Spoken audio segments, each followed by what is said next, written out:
Niskoenergetska kuća obitelji Jelušić izvana izgleda gotovo jednako kao i prije 20-ak dana, no iznutra se kuća oprema vitalnim sustavima neophodnima za normalno funkcioniranje budućih ukućana. Vodoinstalateri su postavili TC cijevni sustav, a paralelno se postavljaju i elektroinstalacije. Budući da su Jelušići preuzeli ulogu koordinatora radova, u ovom trenutku imaju pune ruke posla. Jednom kada se unutrašnji zidovi obrade, a instalacije sakriju, bit će vrlo teško ili gotovo nemoguće raditi bilo kakve preinake. Loše vrijeme onemogućava ostale radove na vanjskim zidovima i oko kuće, pa smo to vrijeme iskoristili kako bismo posjetili izložbu o energetski učinkovitoj i održivoj arhitekturi u galeriji Modulor za arhitekturu i dizajn u Zagrebu. Na primjerima realiziranih niskoenergetskih i pasivnih kuća, profesor Mišević s Arhitektonskog fakulteta podsjetio nas je na važne uvjete energetski učinkovite gradnje. Pasivna kuća je prije svega pasivna sunčana, a onda još projektiramo, izvodimo naravno u skladu sa zahtjevima energetskog modela pasivna kuća. Tako male energetske potrošnje i posljedično tako male emisije CO2.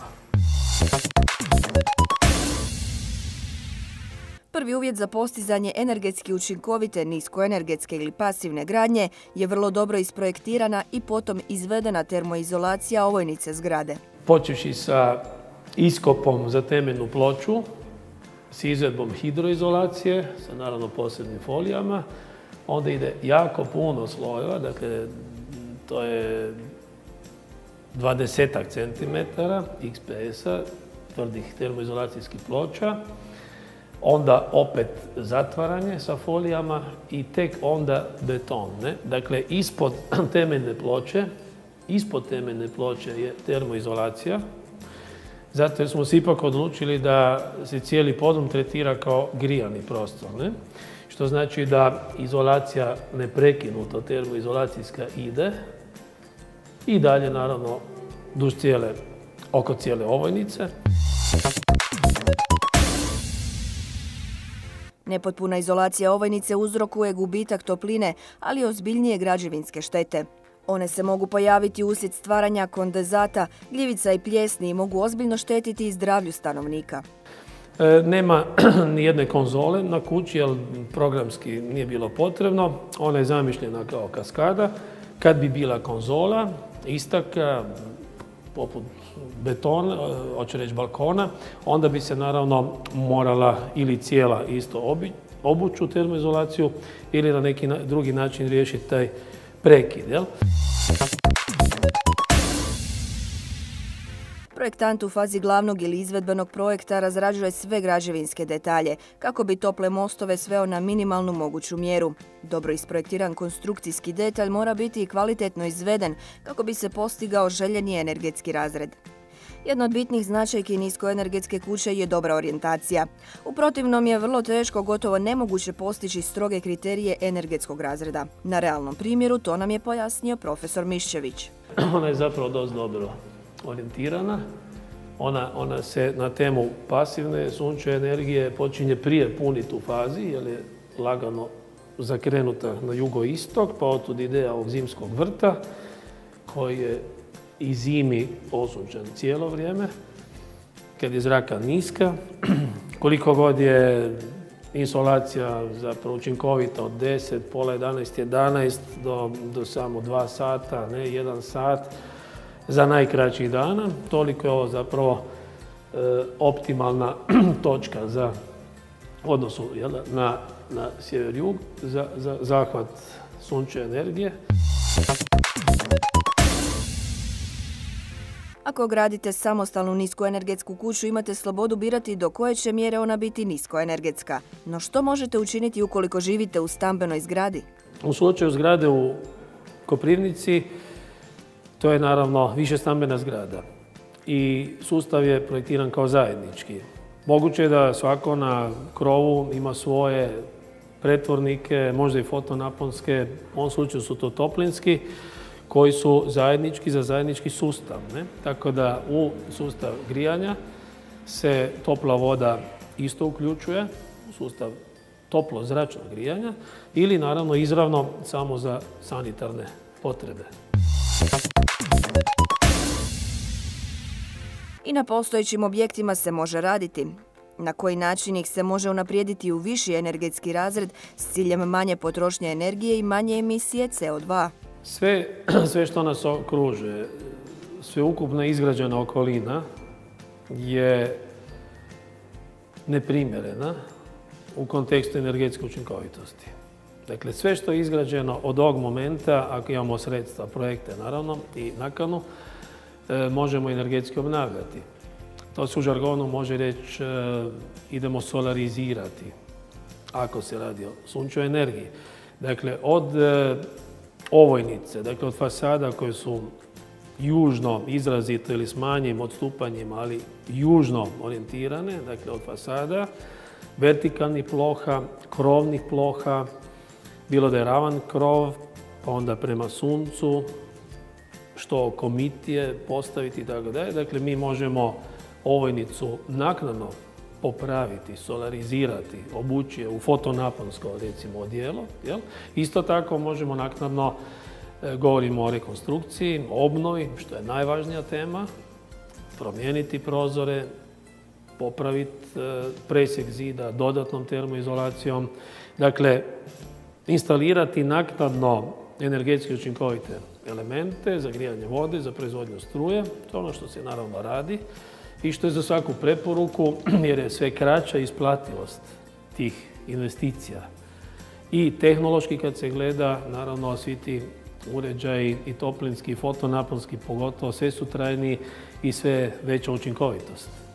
Dakle, nije nikakav problem postaviti aktivne sustave na ovojnicu, isto kao što je najvažniji zapravo zadatak popraviti ovojnice koje ne zadovoljavaju.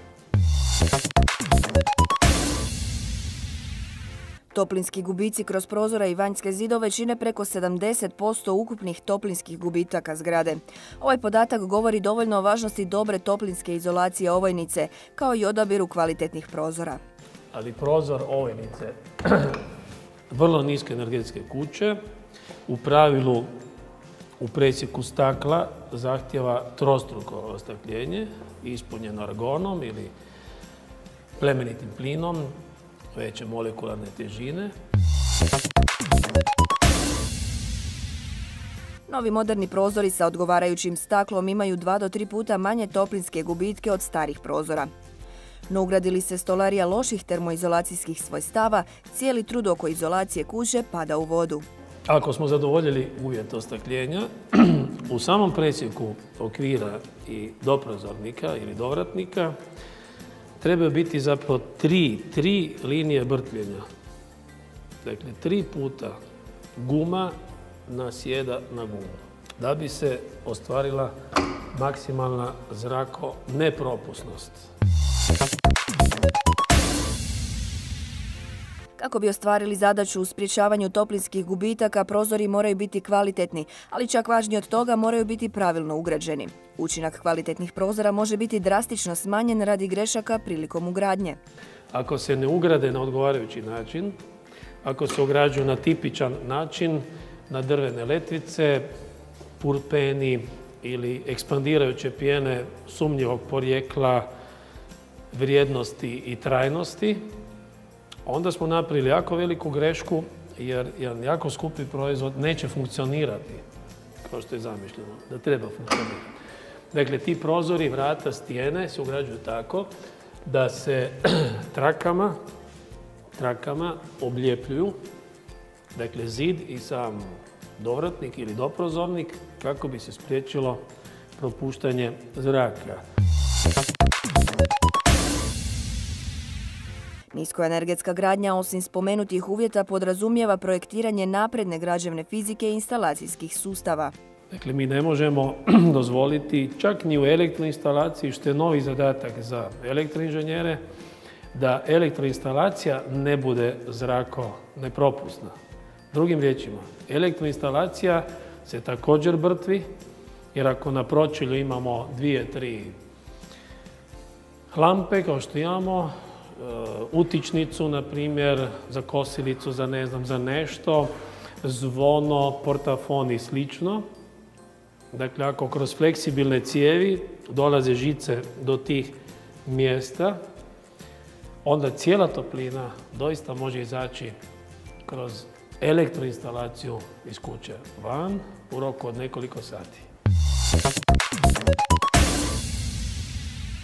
Prije postavljanja fasade, a svakako prije useljenja, preporučljivo je provjeriti eventualne pogreške u izvedbi.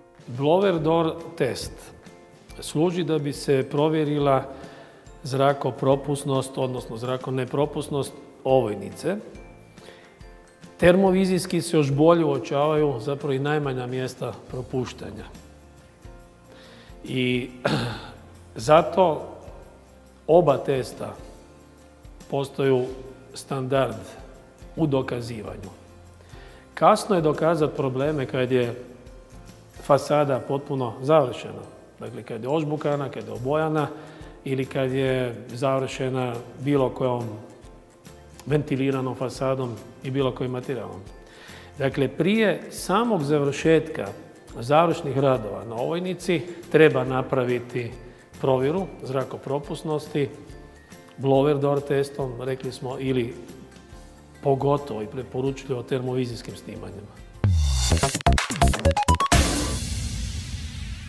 Na koncu, je li sljeđenje uputa stručnjaka donijelo željene rezultate, pokazat će mjesečni računi. Prvih 20-ak ostvarenja gotovo nultih obiteljskih kuća iz grada koje nam je predstavio profesor Miščević ukazuju da se krećemo prema zelenijoj budućnosti.